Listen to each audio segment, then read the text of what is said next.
Good morning. My name is Krista Bowe, and I'm an academic advisor for the TRIO Student Support Services program here on campus, and I'd like to welcome you all to today's Wolf Talk. This Wolf Talk speaker series is sponsored by TRIO Student Support Services and Student Involvement in Leadership. It focuses on leadership, social justice, and community impact, and held in conjunction with our common read. Today's speaker is Chief Justice David Gilbertson of the South Dakota Supreme Court. Chief Justice Gilbertson was appointed to the Supreme Court in 1995 to represent the 5th Supreme Court District. He was elected to a fourth four-year term as Chief Justice in 2013. He received his undergraduate degree from South Dakota State University and his Juris Doctor from the University of South Dakota, and engaged in private practice from 1975 to 1986, where he was appointed to the Circuit Court bench until 1995. Chief Justice Gilbertson was the recipient of the Grassroots Award by the American Bar Association in 2014 for his defense of judicial independence. He's also the past president of the South Dakota Judges Association and has served as court counselor at South Dakota Boys State since 1995. Chief Justice Gilbertson and his wife Deb have 4 children. Please help me welcome Chief Justice David Gilbertson.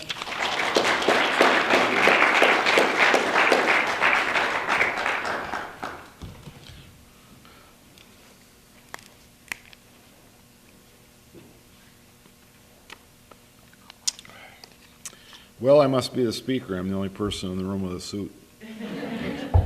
Well, it's great to be here, and it's been a wonderful week. I hope all of you were able to attend some of the oral arguments the Supreme Court held over at Johnson Monday, Tuesday, and Wednesday.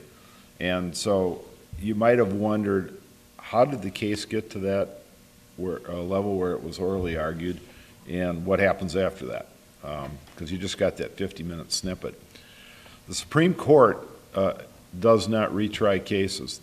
When they get to us, the case is already over. And it's been tried in your local home county in a county courthouse. Every county in the state has a courthouse, and that is where the trial occurs. You have a judge, you have a jury, they hear witnesses, and then the jury makes a decision. And after that decision is over, you're going to have a winner, and you're going to have a loser. And the person who loses has the right to appeal that decision to the South Dakota Supreme Court. And this is a right that doesn't exist in most states. In South Dakota, by the South Dakota Constitution, all you have to be is a loser, and you can appeal. Of course, if you won, why would you want to appeal? And the person who loses, well, let me say, in the other 45 states, you have to get the state Supreme Court's permission to hear your case, just like the U.S. Supreme Court. I have a sister that's an attorney in Pennsylvania. They probably have 10 million people in Pennsylvania, just guessing. And we have under 1 million, yet their state Supreme Court only hears 80 cases a year because that's all they choose to hear. We'll get about 400 cases a year because that's what the people in South Dakota choose to bring to us. And we work for the people of South Dakota. I work for you. And what we do basically is to decide people's disputes. And so if a person has, and most states also have what they call intermediate courts of appeal. So you can't go directly from the trial court to the state Supreme Court, even if they'll hear your case. South Dakota, we have no intermediate court of appeals. All cases go directly from the trial court to the Supreme Court, assuming that the defendant wants to appeal. And if they do choose to appeal, we will hear that case. And at our level, we do not retry the case. I think that's what most people don't understand. Have most of you been in a courtroom before? Have you ever seen one? Okay. Then you know that what you saw over at Johnson's different, and that's pretty much the setup and period, our Supreme Court courtroom there. Because in a circuit court courtroom, you have a jury that makes a decision. There is no jury box in our proceeding because the jury has already made its decision. That's over.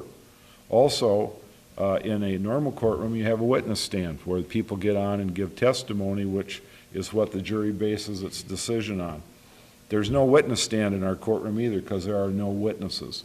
What we do is we have a transcript typed up of the testimony taken at the trial court. Question, answer, question, answer. And if it was a long trial, say 3-4 weeks, those transcripts can run thousands of pages, but they're actual verbatim transcripts of every word that was said. And we review that. So if you haven't gotten your evidence in at the trial, you can't get it in front of us. The third thing that is different is that you have a bench for one judge in a trial court. And as you saw at Johnson, we have 5 from various parts of the state. And so every part of the state has a justice on the state Supreme Court. Northern and Brown County happens to be in my Supreme Court district. My district is the entire northern third of South Dakota. Justice Severson's district is only one county, but it happens to be Minnehaha. And we have as many people in my third of the state as he has in his one county. So every district has basically the same population. Anybody know why we have 5? Come now. When I speak to third graders, they know. No, right, no tie. Every appellate court in the country from the U.S. Supreme Court on down is an odd number. You cannot have a tie. We are a very democratic institution. The majority rules. So in order to prevail at the South Dakota Supreme Court, you need 3 votes. That's the majority out of 5. And not all our cases are unanimous, but most are. And what happens then after a party is lost and they say, well, I want to appeal to the Supreme Court? And since we have to take all appeals, we've heard everything from traffic tickets to the death penalty and everything in between. And South Dakota does have the death penalty. So we get every kind of case. But the party that's lost and wants to appeal simply files a notice of appeal with the Supreme Court, and you can't just say, I was robbed. I mean, you have to have specific legal objections as to what you want us to review. Because at the end of the day, I don't care how complex the appeal is, we're really only trying to answer 2 questions. Every appeal, that's it. First question is, was there a mistake made at the trial level? If there was no mistake made, we're going to affirm. If there was a mistake made, then we have to answer a second and maybe more important question. Was that mistake so serious that it affected the fairness and the outcome of the trial? If it didn't, we're still going to affirm, because you're only entitled to a fair trial, and if it didn't make a difference in the outcome, the mistake is not going to carry the day for the person that's appealing. Only if there was a mistake made and it was so significant that it affected the outcome of the trial, then we'll reverse.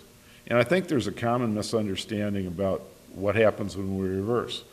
We don't make the winner the loser and the loser the winner. In the vast majority of cases that we reverse, we simply send it back to be retried without the mistake. And without the mistake, hopefully they'll get their fair trial. The mistake might be that the judge didn't let in evidence the judge should have, or the reverse.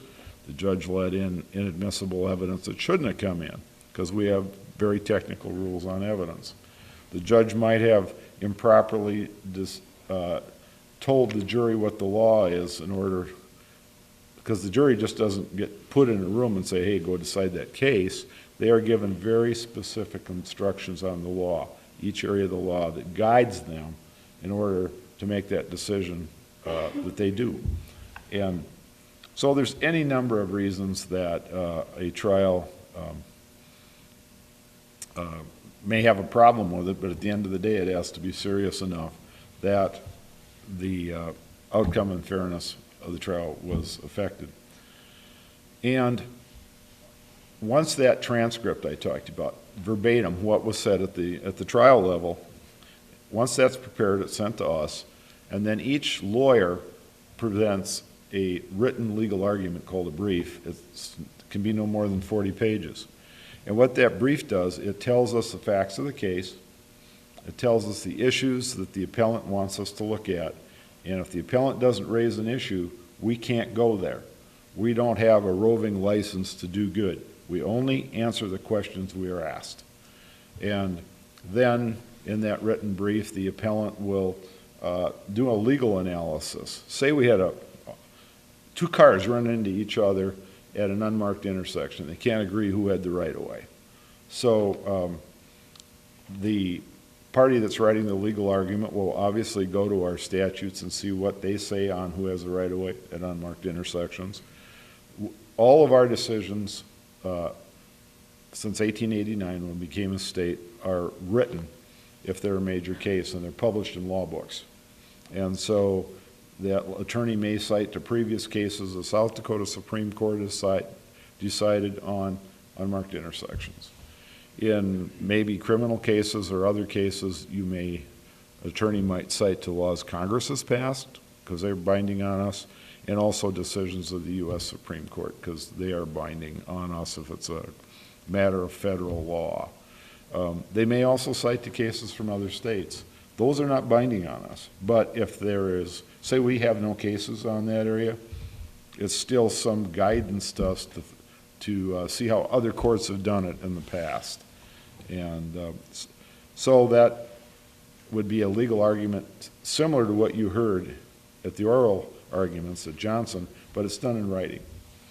After those briefs are written, then we review those cases and decide which ones we would benefit from oral argument. And two staff attorneys and I make that decision.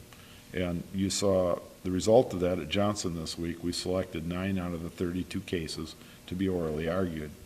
And it's tough for an attorney to prepare for oral argument for a couple of reasons. One is that might have been a 4-week trial. And that attorney has 20 minutes, as you saw, to present their argument as to why the case should be reversed or why it shouldn't be. So you really got to go with your best punch, because not only are you only allowed 20 minutes, as you saw, we get to ask questions. And those questions and the answers come out of the 20 minutes. So it's a real tactical decision for an attorney to say, what issues do I really want this court to hear today? And if you get more time, then you can take it. But a common mistake I think some attorneys make is they try to go in chronological order and they never get to their best issue. And after that 50-minute argument, each side gets the 20 minutes, and then there's a 10-minute rebuttal. That's it. And the court then conferences on those cases. The 5 of us go in a room, doors closed, nobody else is allowed in there. They are private discussions. There's no record kept. And what we do is each one of us have read those legal briefs, we've all heard the oral arguments, and we talk about the case, how we think it ought to be decided.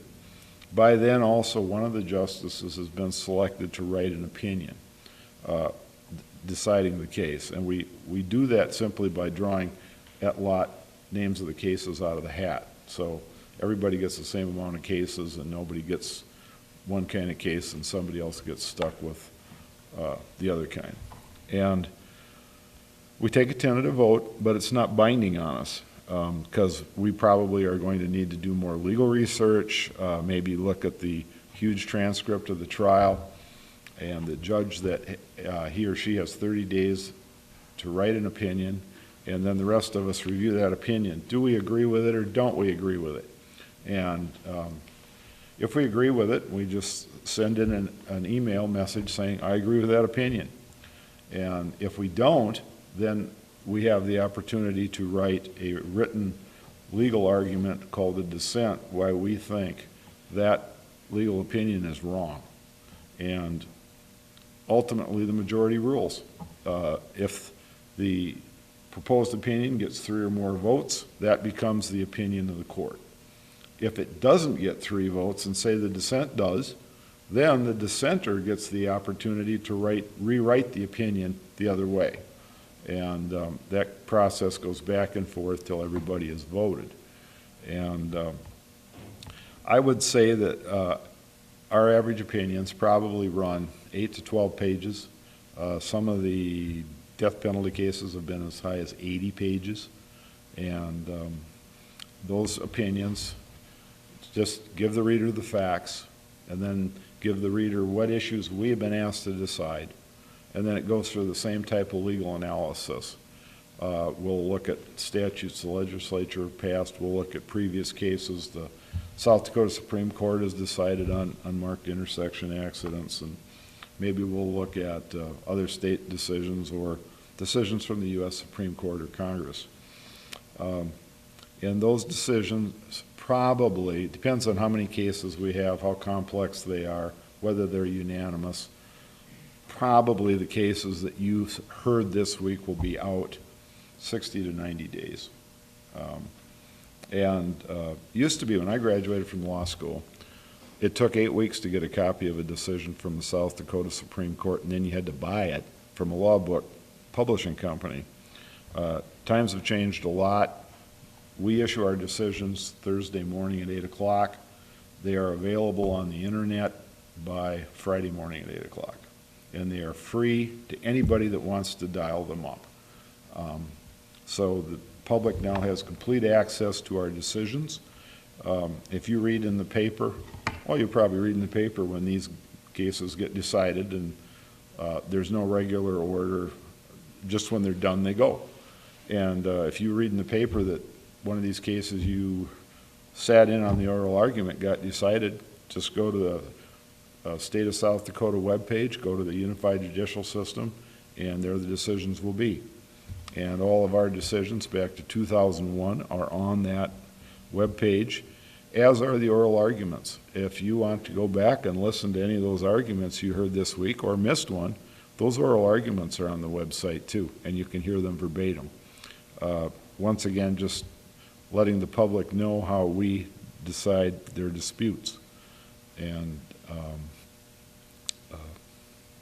the decisions will be published in law books to guide the trial judges in future cases that are similar, also to guide lawyers and to try to determine whether their client has a valid legal argument or not. And they're in probably every major law library in the country. Used to be there were actual law books. Now virtually all that kind of research is done online on the internet. And it takes a lot of time. The major thing, you saw me this week listening to oral arguments wearing a black robe. That is not what I do most of the time. The vast majority of my time is spent researching and writing and reading. My predecessor, Chief Justice Miller, counted 1 month and determined that we read at a minimum of 2,000 pages a month. You all know what a set of World Book encyclopedias is.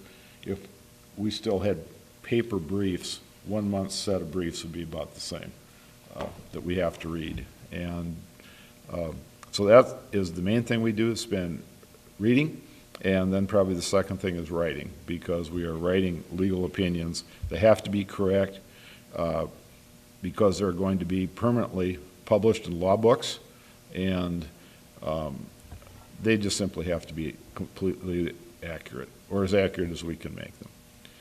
After we make a decision,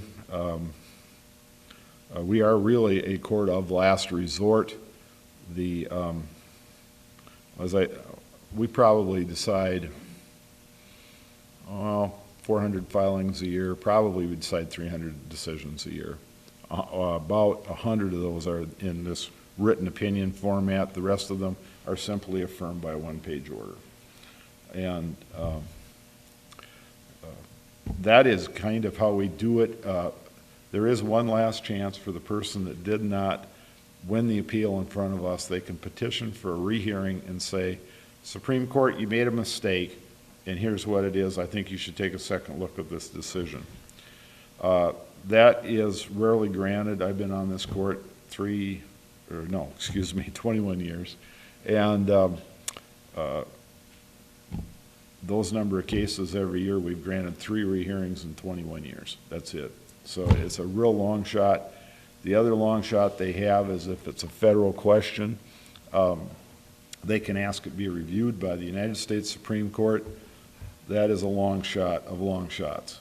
The U.S. Supreme Court is asked to review 8,000 cases a year. They review 80. Do the math, what your chances are.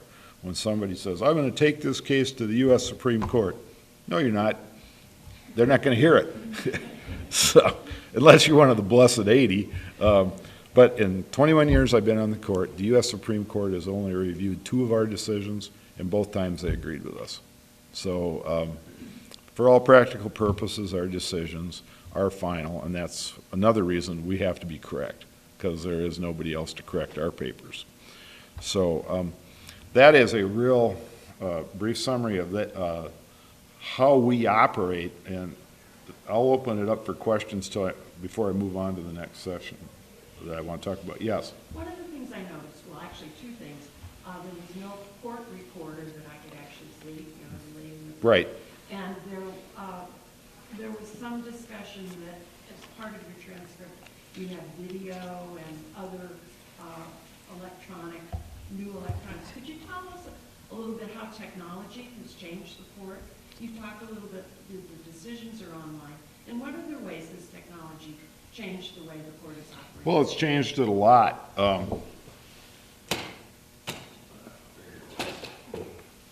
Used to be when I went on the Supreme Court, I would carry literally cartons of boxes with these written briefs. And a transcript of a trial, we had one that filled up a panel truck. It was that big.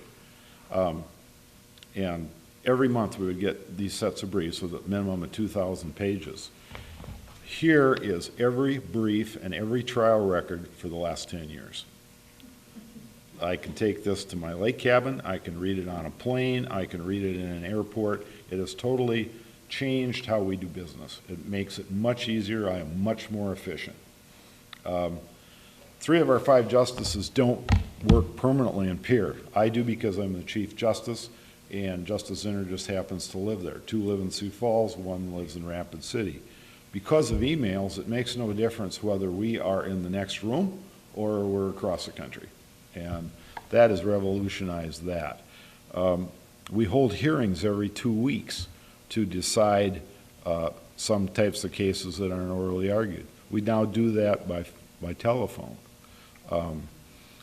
In answer to your question, we didn't have a court reporter. Those are recorded electronically, and that's what you're hearing on the internet is the actual argument. We don't need a court reporter because we can just refer to that dial it up on the internet. So it has made major changes in how we do our job, but the job itself and what we need to do hasn't changed at all. We're still trying to decide appeals, and but we're doing it in a more efficient way, less formalized, and the attorneys don't file paper briefs anymore. They file them electronically, and we used to have warehouses of old court files, and those have we don't need those anymore either. So there's been a lot of changes in the 21 years I've been on the Supreme Court, and I think those kinds of changes are for the better. So other questions on how we operate? Any other questions on that? All right, well, I was asked to talk a little bit too about, used to be, in the old days, judge made a decision, sent the people on their way, or if it was a criminal case, they might go to jail or go to prison. And that has changed also. I approached the Supreme Court in, probably 2007, 2008, as the chief, about looking at alternative sentencing. It was becoming increasingly obvious that a lot of people who came into our court system, while they were accused of committing crimes, which they had committed, the underlying cause of what really got them there was a drug addiction. Yeah, they stole a car, but why did they steal the car? Because they were high on meth and they were stealing the car to sell it to get more money to buy more meth. And it turned into be a revolving door. You could lock them up. We've locked up people who are meth addicts for 10 years. First thing they do when they get out of prison, they get high again because they're still an addict. And if you don't deal with the underlying addiction, you are going to have simply a revolving door of a person coming into the criminal system over and over and over again, clogging up the prisons, costing taxpayers a ton of money. It deteriorates their health, eventually kills some of them.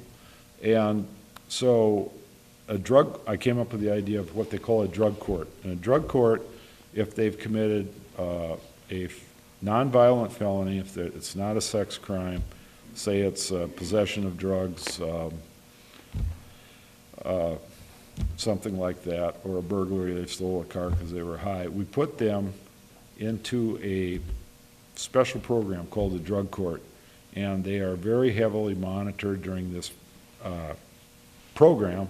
And it's, for the drug addicts, it probably takes 18 to 24 months to successfully complete it. And the idea is to slowly monitor their behavior. We test them at random up to 3 times a day. They have to report to the judge 1 day a week at a drug court proceeding. And instead of having them in the penitentiary, costing the taxpayers money, they, to participate in this program, have to maintain their own home, they have to maintain a job or go to school full-time, and they have to support their family. And so the community benefits that way too. It teaches these people a sense of responsibility, and then slowly that drug addiction is weaned away from them. And it depends on how addicted the person was and how well they do in the program, but like I said, the average for a drug addict is probably 18 to 24 months. We've had good luck with this program. I would say that probably 2/3 of the people that enter it successfully complete the program. What's in it for them? Well, if they successfully complete the program, they've avoided going to the penitentiary, which they would have otherwise had happened to them. Also, they're hopefully no longer addicts. Because the addictions are so powerful, we don't succeed with everybody. Some fail, and the price of failure is they are sent to the penitentiary. We started with an experimental program with this court in the Northern Hills in 2008 with 6 people. By next July 1st, we will have a capacity of 650 in this state, and that means 11 drug and alcohol courts, and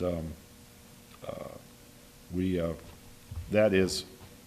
have them in Aberdeen, both a drug and an alcohol court, and they're different a little bit. We also have a separate court for alcoholics and one for drug addicts. Why? Because the experts tell me that you treat a drug addict differently in some respects than you treat an alcoholic. And so we have kind of like train tracks. They're parallel, but they're heading in the same direction. And we also have other programs that we use, intensive probation, that we'll use in rural counties, because drug and alcohol courts only work in towns that are big enough to have counselors and people who can help with treatment of the people in the program. Unfortunately, Fulton, Britain, Eureka, they don't have the population base to have those kinds of services available. So that's where we would go with what I would call some form of intensive probation. And we now are having increasing problems with people coming into the criminal system who are mentally ill. I don't know if you read, but in the paper last spring they said in 2013 there were 32 people in the state of South Dakota that were arrested and needed to be evaluated to determine if they were mentally ill or not. Within 2 years that number tripled to where in 2015 147 people had to be evaluated. And so we think, and this has been done in a lot of other states also, if you suspect a person is accused of a crime but they committed it because they're mentally ill, they are diverted into what could be diverted into a mental illness court, where you're really trying to get most of them, if you can get them back on their meds, they're fine. The problem where they committed the crime, in most cases, probably what happened because they went off their meds. So the goal there is to simply get these people back on track and get them to successfully deal with these mental illness issues. Once again, our penitentiaries are full. When I was circuit judge, and I did hold court in Aberdeen regularly, 2-3 days a week, the women's penitentiary in the early 80s had 32 beds for the entire state. It was never full. We never hit the 32. Today, the women's penitentiary in Pierre is busting at the seams with 500. In other words, we've gone from 32 to 500, and the men have gone from 600 to 3,600. That pen is also busting at the seams. And so if you come up with these alternative courts, the drug court, the alcohol court, the mental health court, it also is a great benefit to the taxpayers. They don't have to build a new penitentiary for the women in Pierre. They don't have to build a new penitentiary in Sioux Falls for the men, because prisons are extremely expensive to build, and once you build them, you have to staff them 24/7. You have to provide the prisoners with basic medical treatment and things like that. So the taxpayers, if we can divert these people that are actually addicts or have mental health problems, taxpayers save a lot of money. They're not building new prisons, and they're not having to pay to staff them. To keep a person in a drug or alcohol court costs the taxpayers about $8,000 a year. To keep a person in the penitentiary costs $25,000 a year. Plus, if you put a person in the pen, a lot of them have kids, and we have to take care of their kids as taxpayers at $10,000 a year per child. If they're in the drug or alcohol court program, they themselves are responsible for taking care of the kids. So it's a tremendous cost savings, if it works right, to the taxpayers. And so it's actually beneficial to pretty much everybody, especially if they can succeed successfully in completing these programs. And we hope, so far they've been highly successful, and we hope to continue that, to help people. Obviously, drug addiction is not going away. In fact, when we started this program in 2006, nobody really saw the explosion of meth in this state that has occurred in the last 2 years.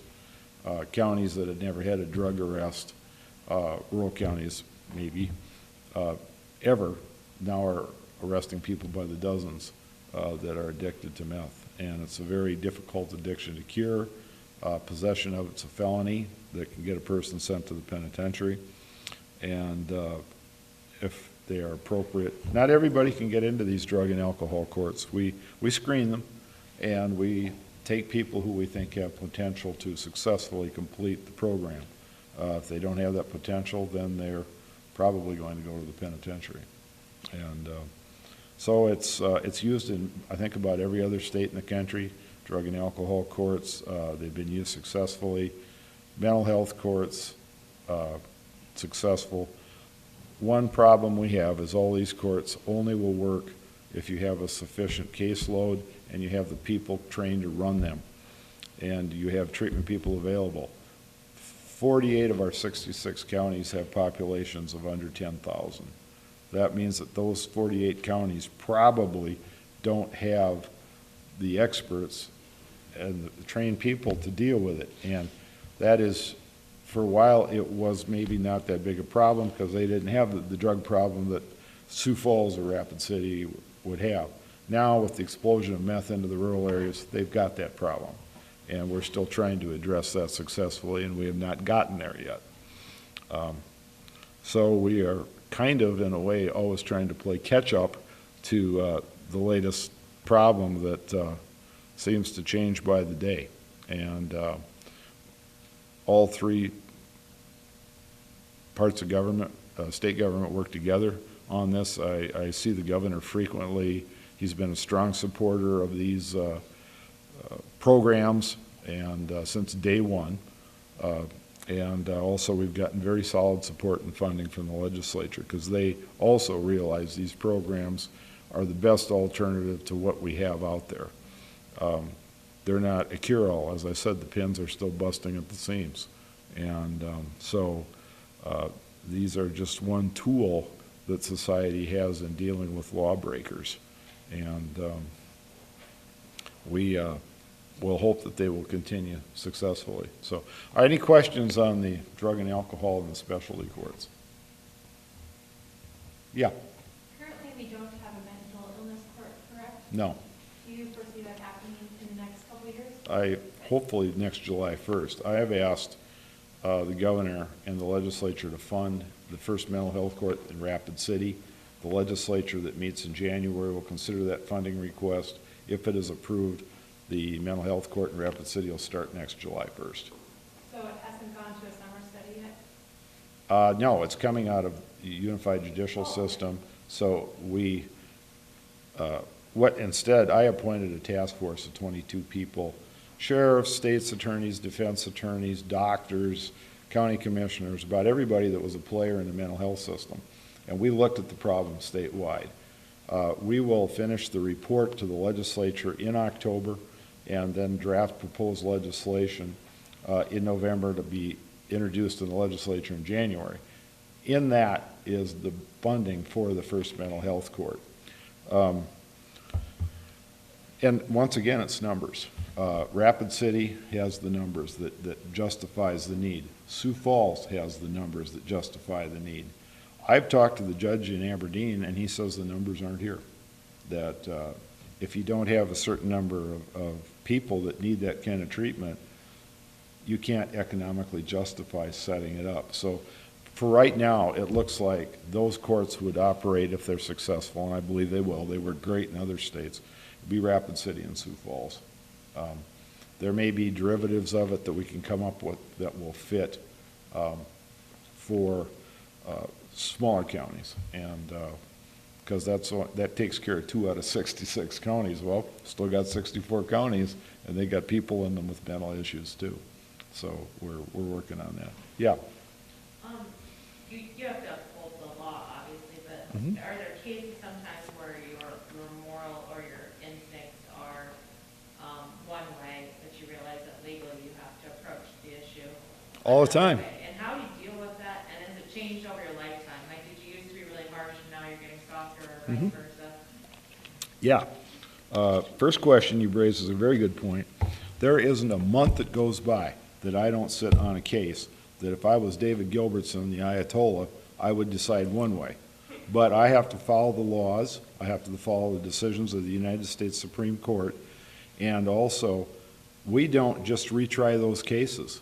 If the trial judge made a decision and it is what we call not an abuse of discretion, say he gave the kids to the mom, and I looked at it and go, she's a meth addict, I'd have given them to the dad. But is there a justifiable reason for what that judge did? If there is, we're going to affirm it. So, yeah, there's, and the other 4 justices would tell you exactly the same thing, because all 5 of us have been trial judges. I was a trial judge for 10 years. And have I changed my philosophy? Sure. I was a prosecutor for 10 years right out of law school, and then I was a trial judge for 10 years. In those days, we had 2 choices with people who came into the criminal justice system. You could put them on probation, which in many instances meant turning them back on the street, or you could send them to the pen. And it became painfully obvious to me as I was seeing the 2nd and maybe the 3rd generation of the same family come into my criminal court that that was not working. And that's why when it was proposed to me about the drug and alcohol courts, basically what I said was, what do we got to lose? The current system is not working. And so I've probably changed my philosophy a little bit, and I think a lot of people have, because I think anybody who, ask a sheriff, ask a lawyer that works in the criminal system, they'll tell you the same thing. Revolving doors, the frustrations of seeing the same people over and over again. We don't have that many criminals in society, but the ones we do have seem to keep, the revolving door. So, and times change. I mean, what worked maybe 20 years ago, it doesn't work today anymore. So we're always trying to play catch up.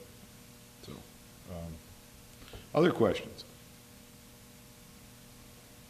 Anybody got anything else? Yeah. Our common read selection for the year is Just Mercy. It's all about identifying a problem and making positive change, which you have done with your drug and alcohol course. Do you have any advice for students on how to get things done and actually make positive change? I didn't come into this job with the idea, I'm going to set up, I've been Chief Justice now 16 years, which is the longest anybody's ever been Chief Justice in South Dakota. I didn't come in with this grand plan. I'm going to set up alcohol courts, I'm going to set up drug courts, I'm going to set up mental health courts, I'm going to start a rural attorney program. I would advise you to just be flexible in what you're looking at. Don't assume that because it worked in the past, it's going to work now. The first thing you got to do is you got to figure out you got a problem. So you got to be aware, hey, there's a problem here. And then what do you do about it? And in my case, because I was a Chief Justice, I had the opportunity to do something about it. And that isn't granted to everybody. But maybe you can contact somebody who does have the authority to make positive changes. Could be the legislature. Could be the mayor or the city council. I didn't come up with the idea for drug courts. A trial judge did. And he said, hey, what are you doing tomorrow for breakfast? And I said, nothing. Why? He said, well, I'll buy you breakfast. And probably the most consequential breakfast in the history of South Dakota, because he said, I want to set up a drug court. And I said, what's that? And he told me. And I said, well, if you want to do it, go ahead.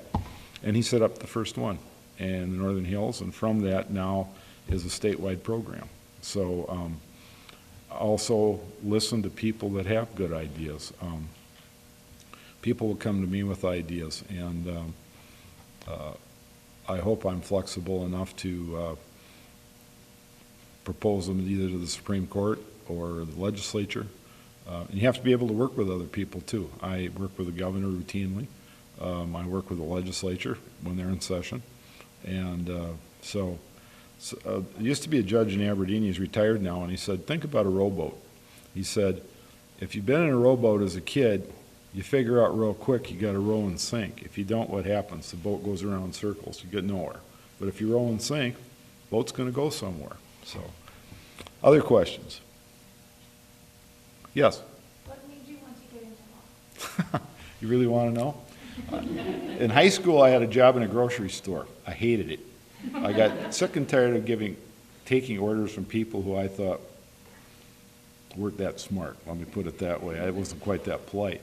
So I said, what can I do where I can work for myself and not have to take orders from people like this? And I came up with 3 options. I'd be a doctor, a lawyer, or a minister, because they all work for themselves. Well, my grades in science were terrible. I didn't like the sight of blood, so there went the doctor one.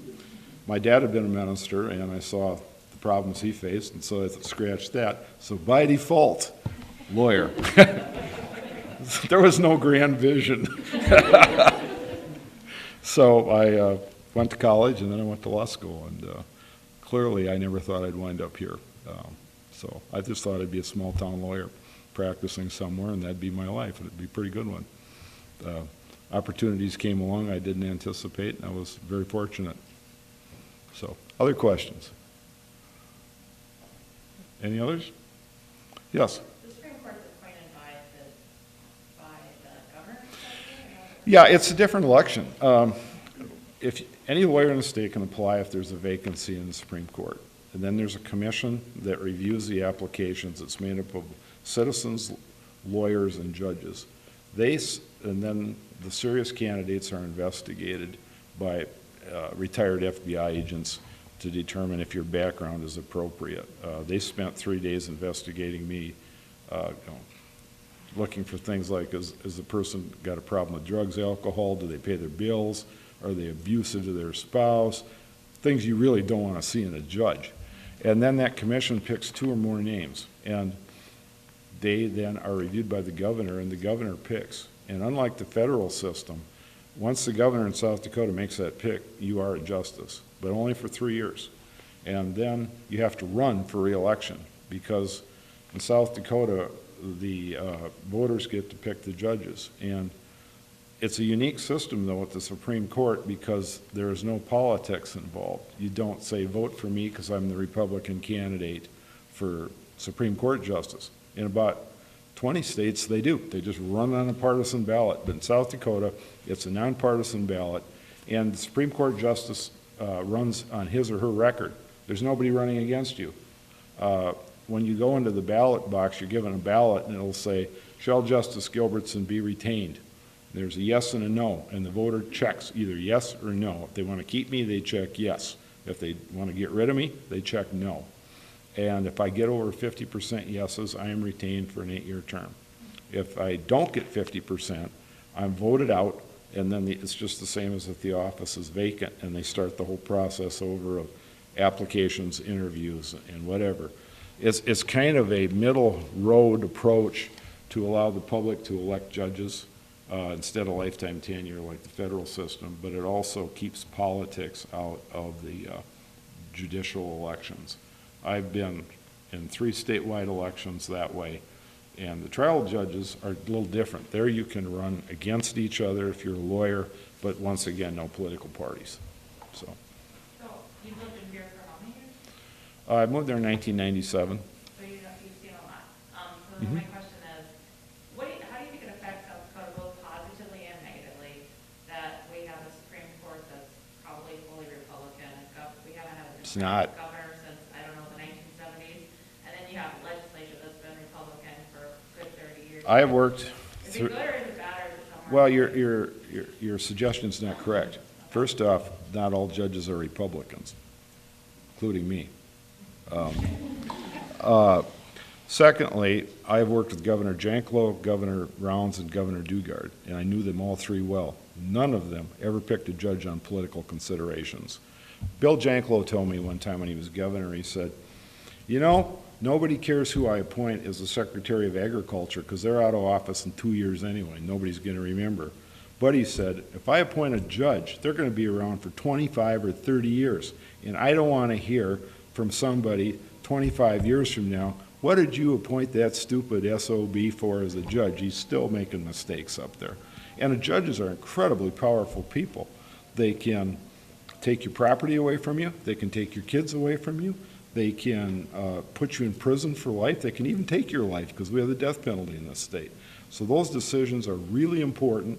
And I think, to the credit to the governors I've worked with, they appoint the very best people they can. Governor Dugard just appointed another one yesterday because there's 41 trial judges and there are 5 Supreme Court justices. So there's 46. And so I think that's a blessing for the people of South Dakota that you have governors that take that approach, that they are trying to pick the best people possible. I don't even know the political affiliations of the 41 trial judges. We don't keep that record. We've had the press ask on occasion. We tell them, go to their home counties, call the auditors, because we don't know.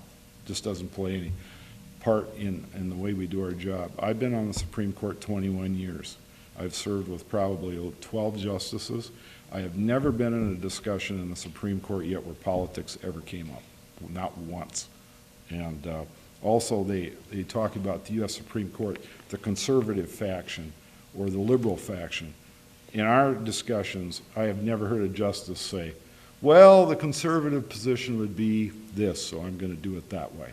You try to approach each case keeping in mind that it's important to the people that brought it to you, or they wouldn't have brought it to you. Even if the public doesn't care, say it's a boundary dispute between 2 people over a fence line. Well, probably nobody else cares, but they care. And then there's other cases that are statewide implication, like how you fund education. Everybody cares. So that's kind of, I guess, a long rambling answer to your question. Other questions? Anybody got anything else? Speak now or forever hold your peace. Well, if not, thank you. I've enjoyed it. I hope you have, and hope that some of you give consideration to maybe a legal career and maybe sometime a judge. So, thank you.